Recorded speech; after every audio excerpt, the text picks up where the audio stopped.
ओम शांति 17/11/2025 प्रातः मुरली। ओम शांति। बाप दादा मधुबन। मीठे बच्चे जी बाबा, यह पुरुषोत्तम संगम युग है। पुरानी दुनिया बदल अब नई बन रही है। तुम्हें अब पुरुषार्थ कर उत्तम देव पद पाना है। प्रश्न है, सर्विस बलु बच्चों की बुद्धि में कौन सी बात सदैव याद रहती है? उत्तर है, उन्हें याद रहता कि धन दिए धन ना खूटे, इसीलिए वह रात दिन नींद का भी त्याग कर ज्ञान धन का दान करते रहते हैं। थकते नहीं, लेकिन अगर खुद में कोई अवगुण होगा तो सर्विस करने का भी उमंग नहीं आ सकता है। ओम शांति। मीठे मीठे रूहानी बच्चों प्रति बाप बैठ समझाते हैं। बच्चे जानते हैं परम पिता रोज रोज समझाते, जैसे रोज रोज टीचर पढ़ाते हैं। बाप सिर्फ शिक्षा देंगे, संभालते रहेंगे, क्योंकि बाप के तो घर में ही बच्चे रहते हैं, माँ बाप साथ रहते हैं। यहाँ तो यह वंडरफुल बात है। रूहानी बाप के पास तुम रहते हो। एक तो रूहानी बाप के पास मूल वतन में रहते हो, फिर कल्प में एक ही बार बाप आते हैं बच्चों को वर्षा देने, वे पावन बनाने, सुख वे शांति देने। तो जरूर नीचे आकर रहते होंगे। इसमें ही मनुष्य का मुंझारा है, गाया भी है। साधारण तन में प्रवेश करते हैं। अब साधारण तन कहाँ से उड़कर तो नहीं आता, जरूर मनुष्य के तन में ही आते हैं। सो भी बताते हैं, मैं इस तन में प्रवेश करता हूँ। तुम बच्चे भी अब समझते हो, बाप हमको स्वर्ग का वर्षा देने आए हैं। जरूर हम लायक नहीं हैं, पतित बन गए हैं। सब कहते भी हैं, हे पतित पावन आओ, आकर हम पतितों को पावन बनाओ। बाप कहते हैं, मुझे कल्प कल्प पतियों को पावन करने की ड्यूटी मिली हुई है। हे बच्चे, अब इस पतित दुनिया को पावन बनाना है। पुरानी दुनिया को पतित, नई दुनिया को पावन कहेंगे। गोया पुरानी दुनिया को नया बनाने बाप आए हैं। कलयुग को तो कोई भी नई दुनिया नहीं कहेंगे। यह तो समझ की बात है ना। कलयुग है पुरानी दुनिया। बाप भी आएंगे जरूर पुराने और नए के संगम पर। जब कहाँ भी तुम यह समझाते हो तो बोलो, यह पुरुषोत्तम संगम युग है। बाप आया हुआ है। सारी दुनिया में ऐसा कोई मनुष्य नहीं जिसको यह पता हो कि यह पुरुषोत्तम संगम युग है। जरूर तुम संगम युगी पर हो, तब तो समझाते हो। मुख्य बात है ही संगम युग की, तो पॉइंट्स भी बहुत जरूरी है। जो बात कोई नहीं जानते वह समझानी पड़े। इसीलिए बाबा ने कहा था, यह जरूर लिखना है कि अब पुरुषोत्तम संगम युग है। नए युग अर्थात संगम युग के चित्र भी हैं। मनुष्य कैसे समझे कि यह लक्ष्मी नारायण सतयुगी नई दुनिया के मालिक हैं? उनके ऊपर अक्षर जरूर चाहिए। पुरुषोत्तम संगम युग यह जरूर लिखना है, क्योंकि यही मुख्य बात है। मनुष्य समझते हैं कलयुग में अभी बहुत वर्ष पड़े हैं, बिल्कुल ही घोर अंधियारे में है। तो समझाना पड़े, नई दुनिया के मालिक यह लक्ष्मी नारायण है। यह है पूरी निशानी। तुम कहते हो इस राज्य की स्थापना हो रही है। गीत भी है, नवयुग आया, अज्ञान नींद से जागो। यह तुम जानते हो। अब संगम युग है, इनको नवयुग नहीं कहेंगे। संगम को संगम युग ही कहा जाता है। यह है पुरुषोत्तम संगम युग, जबकि पुरानी दुनिया खत्म हो और नई दुनिया स्थापन होती है। मनुष्य से देवता बन रहे हैं, राजयोग सीख रहे हैं। देवताओं में भी उत्तम पद है इन लक्ष्मी नारायण का। देवताओं में भी उत्तम पद है ही इन लक्ष्मी नारायण का। यह भी है तो मनुष्य, इनमें देवी गुण है, इसीलिए देवी देवता कहा जाता है। सबसे उत्तम गुण है पवित्रता का, तब तो मनुष्य देवताओं के आगे जाकर माथा टेकते हैं। यह सब पॉइंट्स बुद्धि में धारण उनको होगी जो सर्विस करते रहते हैं। कहा जाता है धन दिए धन ना खूटे। बहुत समझानी मिलती रहती है। नॉलेज तो बहुत सहज है, परंतु कोई में धारणा अच्छी होती, कोई में नहीं होती है।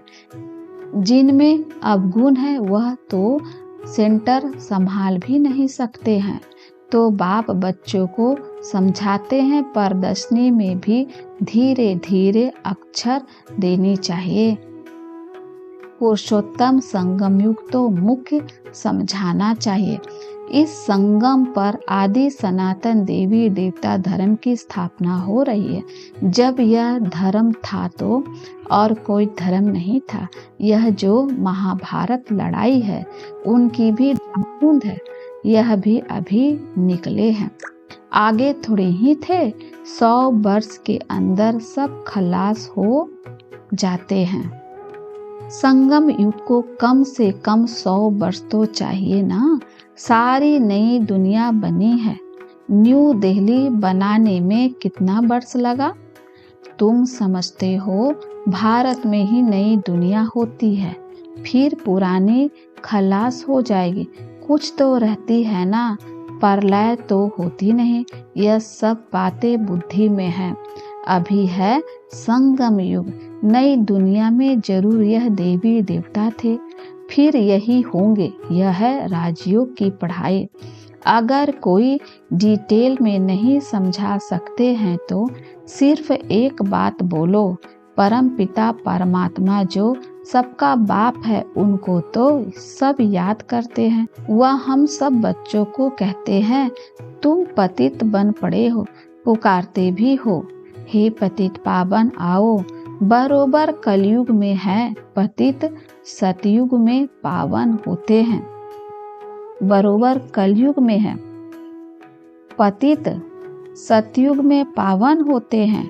अब परम पिता परमात्मा कहते हैं देह सहित यह सब पतित संबंध छोड़ माँ में कम याद करो तो पावन बन जाओगे।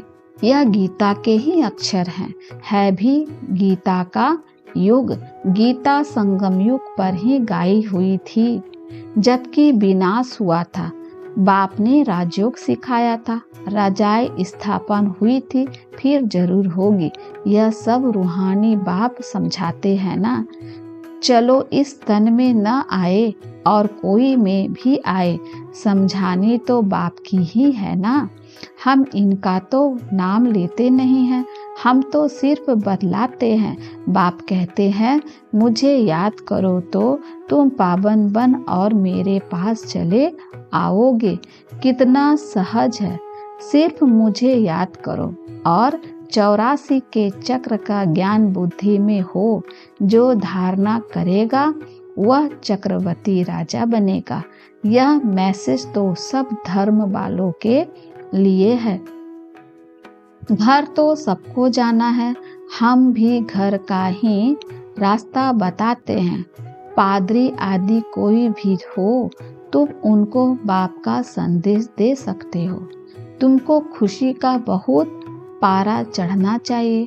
परमपिता परमात्मा कहते हैं मामेकम याद करो तो तुम्हारे विकर्म विनाश होंगे। सबको यही याद कराओ। बाप का पैगाम सुनाना ही नंबर 1 सर्विस है। गीता का युग भी अब है। बाप आए हैं, इसीलिए वही चित्र शुरू में रखना चाहिए। जो समझते हैं हम बाप का पैगाम दे सकते हैं तो तैयार रहना चाहिए। दिल में आना चाहिए हम भी अंधों की लाठी बने। यह पैगाम तो कोई को भी दे सकते हो। बीके का नाम सुनकर ही डरते हैं। बोलो हम सिर्फ बाप का पैगाम देते हैं। परम पिता परमात्मा कहते हैं मुझे याद करो बस। हम किसकी गलानी नहीं करते, बाप कहते हैं मामे कम याद करो, मैं ऊंचते ऊंच पतित पावन हूँ, मुझे याद करने से तुम्हारे विकर विनाश होंगे। यह नोट करो, यह बहुत काम की चीज है। हाथ पर वे बाह पर अक्षर लिखाते हैं ना, यह भी लिख दो। इतना सिर्फ बताया तो भी रहमदिल कल्याणकारी बने। अपने से प्रण करना चाहिए, सर्विस जरूर करनी है, फिर आदत पड़ जाएगी। यहाँ भी तुम समझा सकते हो, चित्र दे सकते हो, यह है पैगाम देने की चीज। लाखों बन जाएंगे, घर घर में जाकर पैगाम देना है। पैसा कोई दे ना दे, बोलो बाप तो है ही गरीब निवाज, हमारा फर्ज है घर घर में पैगाम देना। यह बाप दादा, इनसे यह वर्षा मिलता है। 84 जन्म यह लेंगे, इनका यह अंतिम जन्म है। हम ब्राह्मण हैं, सो फिर देवता बनेंगे। ब्रह्मा भी ब्राह्मण है, प्रजापिता ब्रह्मा अकेला तो नहीं होगा ना, जरूर ब्राह्मण वंशावली भी होगी ना।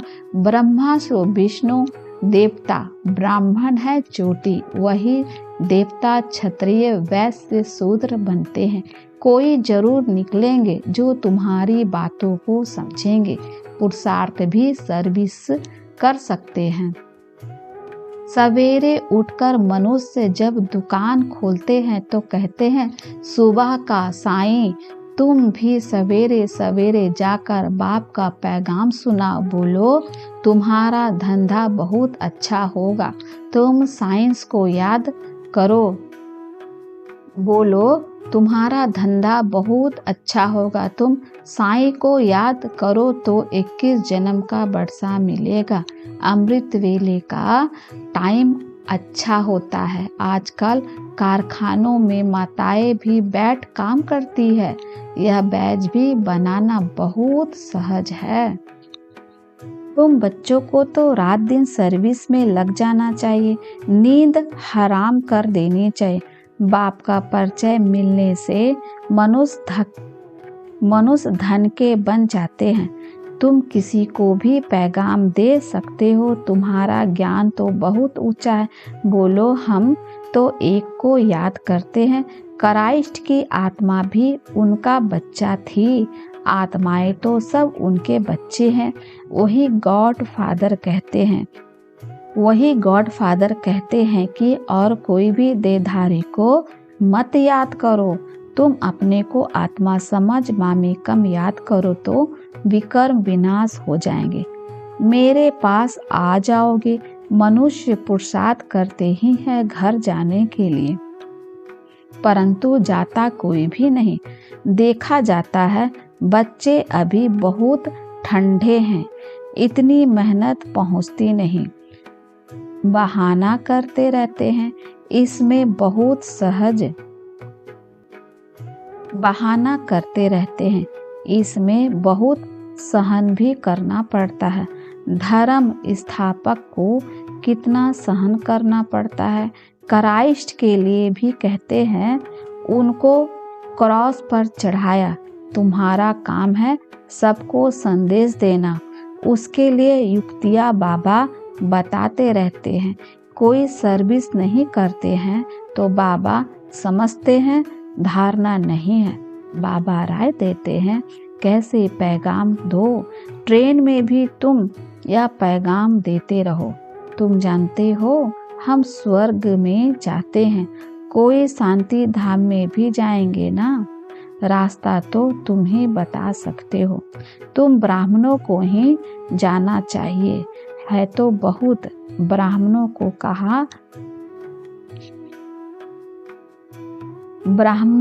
कहाँ तो रखेंगे ना। ब्राह्मण देवता क्षत्रिय प्रजापिता ब्रह्मा की औलाद तो जरूर होंगे ना। आदि में है ही ब्राह्मण। तुम ब्राह्मण हो ऊंच ते ऊंच, वह ब्राह्मण है कुख वंशावली ब्राह्मण तो जरूर चाहिए ना। नहीं तो प्रजापिता ब्रह्मा के बच्चे ब्राह्मण कहाँ गए। ब्राह्मणों को तुम बैठ समझाओ, तो वह झट समझ जाएंगे। बोलो, तुम भी ब्राह्मण हो, हम भी अपने को ब्राह्मण कहलाते हैं। अब बताओ, तुम्हारा धर्म स्थापक करने वाला कौन? ब्रह्मा के सिवाय कोई नाम ही नहीं लेंगे। तुम ट्रायल कर देखो, ब्राह्मणों के भी बहुत बड़े बड़े कुल होते हैं। पुजारी ब्राह्मण तो ढेर हैं।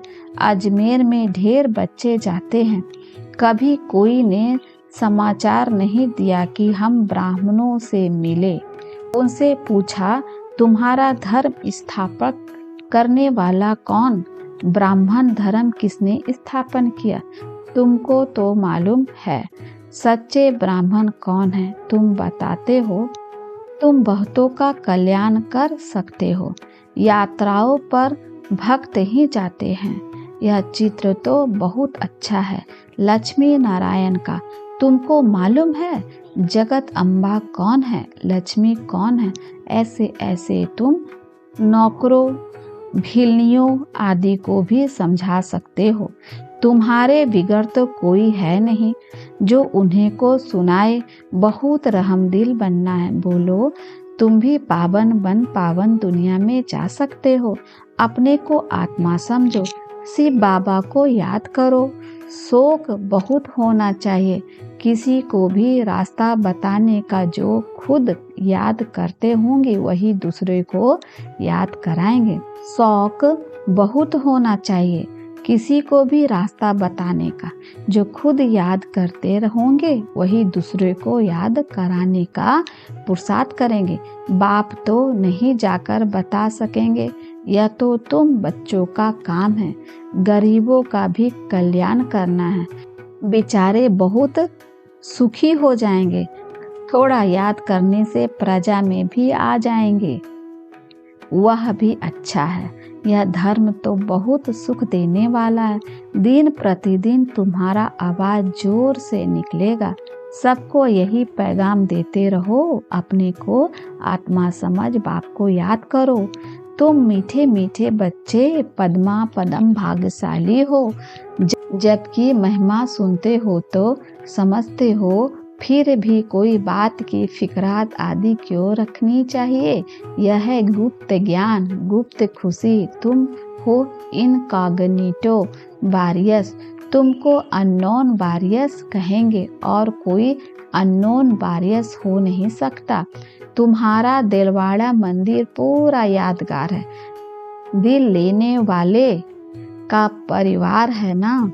महावीर, महावीरनी और उनकी औलाद, यह पूरा पूरा तीर्थ है।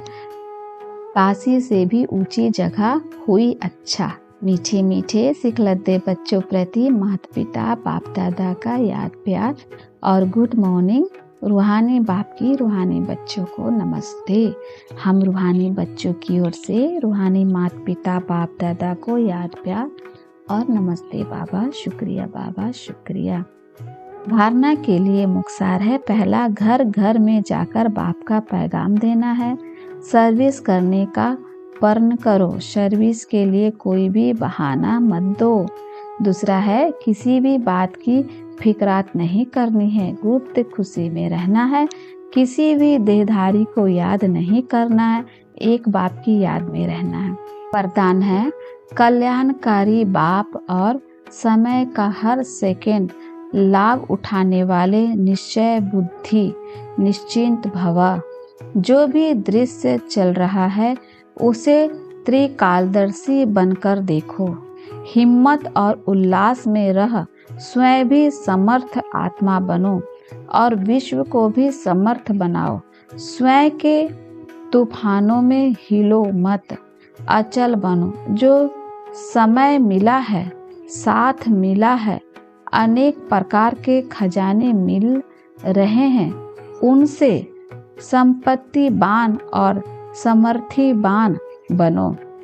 सारे कल्प में ऐसे दिन फिर आने वाले नहीं हैं। इसीलिए अपनी सब चिंताएं बाप को देकर निश्चय बुद्धि बन सदा निश्चिंत रहो। कल्याणकारी बाप और समय का हर सेकंड लाभ उठाओ। स्लोगन है, बाप के संग का रंग लगाओ तो बुराइयां स्वयं समाप्त हो जाएगी। अव्यक्त इशारे, अशरीरी व विदेही स्थिति का अभ्यास बढ़ाओ। विदेही बनने की विधि है बिंदु बनना। अशरीरी बनते हो, कर्मातीत बनते हो, सबकी विधि बिंदु है। इसीलिए बाप दादा कहते हैं, अमृत वेले बाप दादा से मिलन मनाते, रूह रिहान करते। जब कार्य में आते हो तो पहले 3 बिंदुओं का तिलक मस्तक पर लगाओ और चेक करो किसी भी कारण से यह स्मृति का तिलक मिट तो नहीं जाता है।